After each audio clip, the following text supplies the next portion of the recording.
자, 오늘 말씀은 이스라엘이 가데스 바네아에서 정탐권의 보고를 듣고 가나안에 들어가는 것을 거부한 사건, 그것을 다시 돌아보는 대목입니다. 우리는 흔히 이렇게 이야기를 합니다. 이스라엘이 하나님을 믿지 않고 불순종해서 그 벌로 가나안에 들어가지 못했다. 하지만 성경이 말하는 내용은 그렇게 단순하지가 않습니다.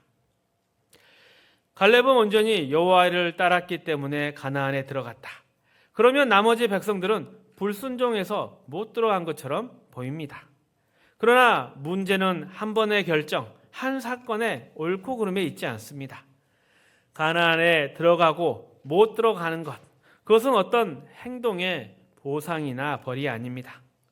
그것은 한 사람의 전인적인 상태, 곧 하나님을 신뢰하며 살아가는 삶과 관련된 문제입니다. 가나안은 상으로 주어진 땅이 아닙니다. 하나님의 통치 안으로 들어가는 자리입니다.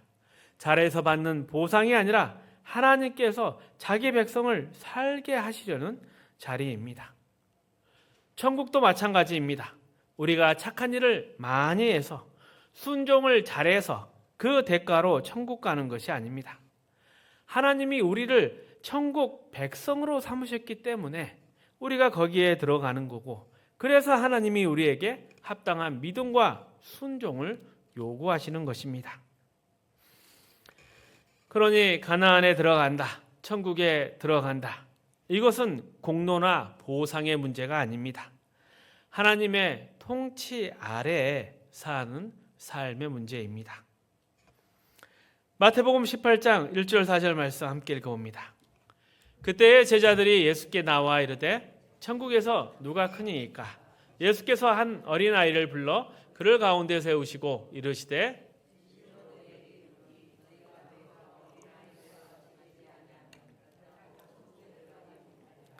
그러므로 누구든지 이 어린아이와 같이 자기를 낮추는 사람이 천국에서 큰 자니라. 참 재미있는 질문입니다. 천국에서 누가 큽니까? 이 말은 어떤 의미를 가지고 있는가? 무엇을 하면 천국에서 더 대접을 받습니까? 그런데 예수님의 대답이 의외입니다. 어린아이와 같아야 한다. 이 말은 어린아이의 순진함을 말하는 것이 아닙니다. 어린아이가 스스로 공로를 쌓는 것이 아닙니다. 그 보상으로 들어가는 것도 아니고요. 어린아이는 부모에게 의지하고 부모의 보호 아래 살아가는 것입니다. 천국도 똑같습니다. 천국은 능력이나 업적의 보상으로 가는 것이 아닙니다. 우리가 하나님의 보호와 통치 아래로 들어가는 곳입니다. 젖과 꿀이 흐르는 땅, 가나안도 마찬가지입니다. 이스라엘이 잘해서 받는 보상이 아닙니다. 하나님이 사랑으로, 은혜와 자비로 미리 준비해 두신 것입니다. 무엇을 해서 받을까? 이 문제가 아니라 하나님이 주시기로 기뻐하였다. 이게 먼저입니다. 그래서 순종이나 믿음이 조건이 아닙니다. 값을 치르는 수단도 아닙니다. 하나님이 우리를 그 나라의 백성으로, 자녀로 삼으시기 때문에 그에 맞게 우리를 준비시키는 길입니다. 마태복음 18장의 말씀을 보면 그 뜻은 더욱 분명해집니다. 5절 10절 말씀 계속해서 읽습니다. 또 누구든지 내 이름으로 이런 어린아이를 하나 영접하면 곧 나를 영접함이니 누구든지 나를 믿는 이 작은 자 중 하나를 실족하게 하면 차라리 연자 맷돌이 그 목에 달려서 깊은 바다에 빠뜨려지는 것이 나으니라. 실족하게 하는 일들이 있음으로 말미암아 세상에 화가 있도다. 실족하게 하는 일이 없을 수는 없으나 실족하게 하는 그 사람에게는 화가 있도다. 만일 내 손이나 내 발이 너를 범죄하게 하거든 찍어 내버리라. 장애인이나 다리 저는 자로 영생에 들어가는 것이 두 손과 두 발을 가지고 영원한 불에 던져지는 것보다 나으니라. 만일 내 눈이 너를 범죄하게 하거든 빼어 내버리라. 한 눈으로 영생에 들어가는 것이 두 눈을 가지고 지옥불에 던져지는 것보다 나으니라. 삼가 이 작은 자 중에 하나도 업신여기지 말라. 너희에게 말하니 그들의 천사들이 하늘에서 하늘에 계신 내 아버지의 얼굴을 항상 배움느니라. 내 이름으로 이 어린아이 하나를 영접하면 나를 영접하는 것이요, 나를 믿는 이 작은 자 하나를 실족하게 하면 큰 벌을 받게 될 것이다. 이 말은 천국에서 누가 큽니까? 라는 제자들의 질문의 대답입니다. 만약 천국을 보상으로 생각한다면 어린아이가 천국에 갈 수 있을까요? 남의 보호를 받으며 사는 아이가 무슨 공로가 있어서 천국에 들어갈 수 있겠습니까? 예수님은 천국을 그렇게 보지 않으셨습니다. 천국은 보상이나 공로로 들어가는 것이 아니라 하나님이 기쁘시게 주시기로 한 나라이다. 어린아이가 부모의 사랑과 보호를 받듯이 조건과 공로를 말하기 전에 이미 주어지는 은혜이다. 그래서 예수님은 작은 자를 실족하게 하는 일을 매우 심각하게 경고하는 것입니다. 그리고 이러한 경고는 천국을 보상으로 생각하는 그런 오해에 대한 경고이기도 합니다. 자기 공로를 앞세우면 어린아이 같은 믿음은 밀려나가게 됩니다. 그리고 이 내용이 구약에서 신명기 1장 28절과 연결이 되는 것입니다. 함께 읽어보겠습니다. 우리가 어디로 가랴? 우리의 형제들이 우리를 낙심하게 하여 말하기를 그 백성은 우리보다 장대하며 그 성읍들은 크고 성곽은 하늘에 닿았으며 우리가 또 거기서 안악자손을 보았노라 하는도다 하기로, 이 말을 연결시켜서 생각해 보면 가나안, 그 땅 사람들보다 강하고 더 잘 싸울 수 있어야 얻게 되는 땅이 되는 것입니다. 그렇게 되면 못 들어가는 사람, 어린아이 같은 경우에는 절대 들어갈 수가 없습니다. 그리고 우리도 사실 거기에 못 들어가겠죠. 만약 들어가려면 내 실력으로 뺏어야 된다, 쟁취해야 된다, 그러면 가나안은 힘 있는 사람의 몫이 됩니다. 천국도 마찬가지겠죠. 얻을 실력이나 공로나 보상으로서 가는 것. 그렇다면 천국은 어린아이의 것이다 라는 예수님의 말이 모순되는 것입니다. 하지만 성경은 처음부터 그렇게 말하지 않았습니다. 가나안은 싸워서 뺏는 땅이 아니다. 여호와께서 주신 대로 올라가서 차지하라. 물론 그 땅에 전쟁이 있긴 하지만 여리고를 보십시오. 그것은 인간의 실력이나 능력으로 이긴 싸움이 아닙니다. 하나님이 이미 주신 땅이었고 남은 것은 그저 마지막 몸부림에 불과했습니다. 가나안 땅, 그것은 하나님이 이미 주신 땅입니다. 그래서 예수님은 이 작은 자 하나도 업신여기지 말라 하십니다. 어린아이 너가 뭘 했느냐? 너가 가진 게 무엇이냐? 이게 업신여긴이죠. 이스라엘도 똑같이 스스로를 업신여겼습니다. 우리가 가나안 땅 들어가기 위해서 무슨 훈련을 받았느냐? 우리가 저 사람들보다 나은 것이 하나도 없다. 이것은 겸손이 아니라 하나님을 믿지 못하는 말입니다. 하나님이 주인이시고 인도하시며 하나님이 주신 땅이라는 사실을 잊어버리면 사람은 이렇게 자기 자신까지도 업신여기게 됩니다. 하지만 천국이 또 가나안이 하나님이 주신 것임을 안다면 작은 자도 나도 무시할 수가 없습니다. 만약 가나안과 천국을 내 힘으로 뺏는 것, 내 신앙 행동에 대한 보상으로 생각하면 우리는 얼마든지 작은 자를 무시할 수 있습니다. 하지만 그렇지가 않습니다. 우리는 모두 어린아이고 모든 작은 자입니다. 하나님이 우리를 기뻐하시고 천국을 주시기로 기뻐하시기 때문에 우리가 그런 자임에도 불구하고 천국 시민이 되는 것입니다. 우리 중 그 누구도 실력으로 자기 힘으로 그 나라에 들어갈 사람은 없습니다. 보상으로 얻을 사람도 없습니다. 그래서 지금 믿음과 불신, 이것은 들어갈 자격이 있느냐 없느냐 이것을 논하는 것이 아닙니다. 얼마나 하나님의 통치 아래 살 준비가 되었느냐, 바로 이 문제입니다. 천국이 무엇입니까? 내 소망과 모든 문제가 없는 그런 평안한 곳입니까? 아닙니다. 천국은 하나님과 함께 살아가는 나라입니다. 그래서 하나님은 이 천국을 얼마나 열심히 했는가 그 보상으로 주시는 것이 아니라 그 나라에서 함께 살아갈 수 있도록 하나님의 통치에 익숙해지는 삶을 지금 훈련시키고 있는 것입니다. 그래서 이스라엘이 받은 훈련도 전쟁이 아니었습니다. 전쟁을 연습하거나 무기를 만든 적 없습니다. 출애굽도 그들의 힘이 아니라 하나님이 인도하셨습니다.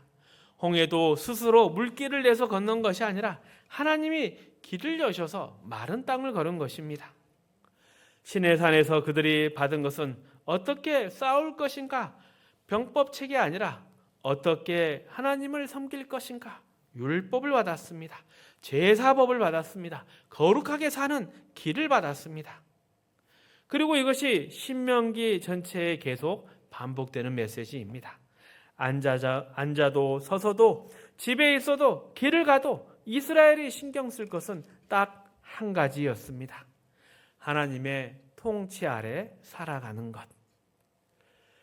그래서 정리해보면 이스라엘이 가나안에 못 들어간 것은 가데스 바네아에서 한번 불신하게 선택을 했기 때문이 아닙니다. 별로 그 길이 막힌 것이 아니라 들어갈 준비가 안 되어 있던 것입니다. 벌이 떨어지기도 전에 애초에 들어갈 수 없는 상태였던 것이죠. 수영을 배우지 못하면 물에 넣을 수가 없습니다.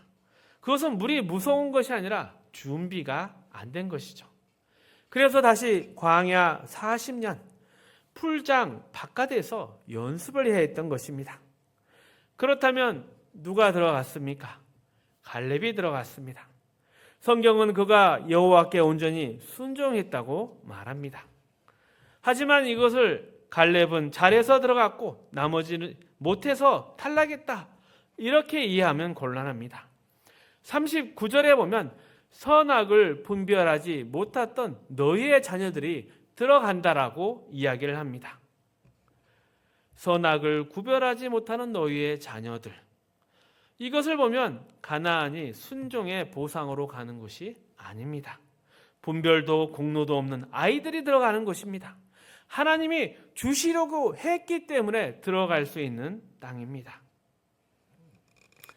가나안이 젖과 꿀이 흐르는 복된 땅인 것은 자연 조건 때문이 아닙니다. 하나님이 다스리시는 곳이기 때문입니다. 하나님이 주인이신 곳이기에 그곳은 복될 수밖에 없습니다. 모든 복의 근원이 하나님이시기 때문입니다. 그래서 그 땅에 들어가려면 힘이나 능력이 아니라 하나님의 통치에 순응하는 법을 배워야 합니다. 그것을 배우지 않으면 들어갈 수도 없고 들어갔다 치더라도 살 수가 없습니다. 그래서 신명기는 언제나 여기로 돌아옵니다.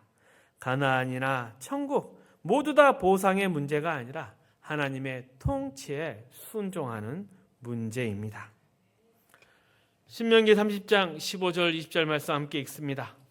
보라, 내가 오늘 생명과 복과 사망과 화를 내 앞에 두었나니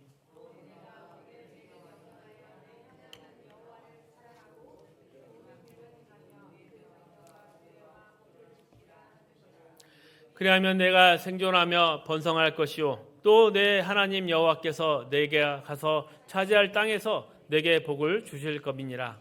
그러나 내가 만일 마음을 돌이켜 듣지 아니하고 유혹을 받아 다른 신들에게 절하고 그를 섬기면 내가 오늘 너희에게 선언하노니 너희가 반드시 망할 것이라. 너희가 요단강을 건너가서 차지할 땅에서 너희의 날이 길지 못할 것이니라. 내가 오늘 하늘과 땅을 불러 너희에게 증거를 삼노라. 내가 생명과 사망과 복과 저주를 내 앞에 두었은즉 너와 내 자손이 살기 위하여 생명을 택하고 내 하나님 여호와 그를 사랑하고 그의 말씀을 청종하며 또 그를 의지하라. 그는 내 생명이시요 내 장수이시니 여호와께서 내 조상 아브라함과 이삭과 야곱에게 주리라고 맹세하신 땅에 내가 거주하리라. 아멘. 하나님께 순종하는 것이 복을 받는 길입니다. 무엇을 잘해서 받는 복이 아닙니다. 모든 복은 하나님에게서만 나옵니다. 그래서 그 핵심은 하나님께 꼭 붙어 있는 것입니다. 하나님에게서 떨어지는 순간 그것이 바로 벌입니다. 하나님과 떨어진 거기에는 생명이 아니라 사망만 남습니다. 그래서 성도의 신앙은 이렇게 하면 복을 받는다, 이런 계산이 아닙니다. 이미 성도는 하나님 안에 들어와 있기 때문에 그렇게 사는 것이 옳은 것이고 당연한 것입니다. 그래서 신명기의 결론은 늘 똑같습니다. 하나님께 붙어 있는 법, 어떻게 하나님의 통치 아래 살아갈 것인가? 하나님을 사랑한다면서 하나님의 뜻을 따르지 않는다면 그것은 거짓인 것이죠. 순종이라는 것은 보상을 얻기 위한 수단이 아니라 하나님을 믿는 자연스러운 삶인 것입니다. 이스라엘이 가나안에 못 들어간 것도 가데스 바네아 이 사건 하나 때문이 아닙니다. 들어갈 준비가 안 되어 있던 것입니다. 가나안은 하나님이 다스리는 곳이기에 내 중심으로는 살아갈 수 없는 땅입니다.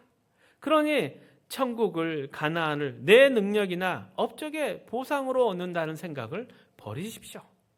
그리고 우리는 모두 사실 어린아이와 같습니다. 그러기에 서로 업신여길 필요도 없고 서로를 시험에 들게 할 필요도 없습니다. 우리가 천국에 들어가는 것은 갈렙처럼 뛰어나다, 여호사처럼 능력이 있어서 그런 것이 아닙니다. 선악을 분별하지 못했던 자녀들처럼 그저 하나님이 우리를 자녀 삼으시기를 기뻐하셨기 때문입니다. 그러기에 지금 오늘의 우리의 삶은 하나님의 자녀로 살아가는 훈련의 시간입니다. 이 훈련을 받는다는 것 자체가 복입니다. 세상이 뭐라 한다 해도 부끄러워하거나 또 이 훈련을 게으리 한다면 그거야말로 미련하고 어리석은 사람입니다. 특별히 신약의 성도들은 이미 가나안 안에 들어와 있는 사람입니다. 환경만 보면 아직도 광야 같지만 우리는 예수 그리스도와 함께 살아갑니다. 그래서 지금 있는 내 자리가 바로 젖과 꿀이 흐르는 복된 땅입니다. 왜 그렇습니까? 우리는 예수 그리스도의 이름으로 기도하며 구할 수 있고 또 우리가 갈 길을 알지 못한다 하더라도 구할 것을 모른다 하더라도 성령 하나님께서 우리 안에 거하시며 늘 예수의 말씀처럼 세상 끝날까지 너희와 함께 하겠다, 이 약속이 지금도 이루어지고 있기 때문입니다. 그리고 이 모든 것은 신앙의 보상이 아니라 십자가의 결과이고 사랑이었습니다. 그러니 이미 받은 이 모든 것들을 누릴 줄 아는 훈련이 필요합니다. 누가 더 잘났는가 이런 경쟁, 또 작은 자를 업신여기고 손가락질하는 싸움으로 가면 안 되는 것입니다. 이미 하나님께 받은 것을 세상 방식으로 얻으려 하지도 마십시오. 물론 주님이 다시 오실 때 우리는 새하늘 새 땅에서 그 나라를 완전히 누리게 될 것입니다. 하지만 지금도 충분히 완벽하게 우리의 속사람은 늘 그리스도와 함께 천국을 누리고 있고 하나님의 통치 아래에 있는 것입니다. 이 사실 하나만으로도 이 세상 가운데 우리는 충분히 감사할 수 있는 자들입니다. 우리는 하나님과 동행하는 사람들이고 예수 그리스도와 함께하는 사람들이고 성령이 거하시는 거룩한 성전입니다.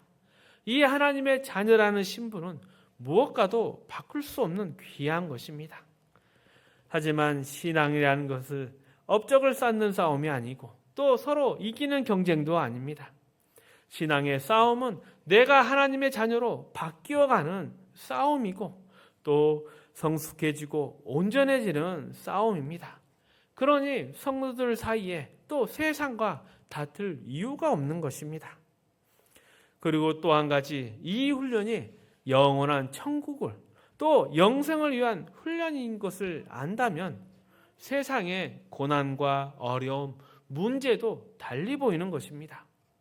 국가대표 선수도 혹독한 훈련을 받습니다. 목표가 있기 때문인 것이죠. 지금 우리가 겪는 이 현실의 문제도 마찬가지입니다. 하나님은 분명한 뜻을 가지고 우리를 훈련시키고 계십니다. 이러한 사실을 분별할 수 있는 지혜, 또 그 앞길을 볼 수 있는 안목, 또 선택할 수 있는 담대한 결단이 여러분에게 있기를 축복합니다. 말씀을 정리하겠습니다. 오늘 말씀은 이스라엘이 가나안에 들어가지 못한 이유를 다시 돌아보게 합니다. 우리는 흔히 불순종의 벌이라고 생각하지만 그렇지가 않습니다. 왜냐하면 가나안은 잘해서 받는 보상이 아닙니다. 하나님이 자기 백성을 살게 하시려고 한 땅, 곧 하나님의 통치 안으로 들어가는 것입니다. 그래서 문제는 하나님을 신뢰하며 살아갈 준비가 되어 있는가입니다. 예수님도 천국을 어린아이에 비유하셨습니다. 어린아이는 공로가 없지만 하나님의 보호 안에 살아갑니다. 천국도 능력이나 업적이 아니라 그 보상이 아니라 하나님의 은혜로 살아가는 자리입니다. 그래서 현실의 이 광야 같은 시간도 벌이 아니라 훈련입니다. 하나님의 통치 아래 살아가는 삶, 그 방법을 배우는 시간입니다. 승리하시기를 축복합니다.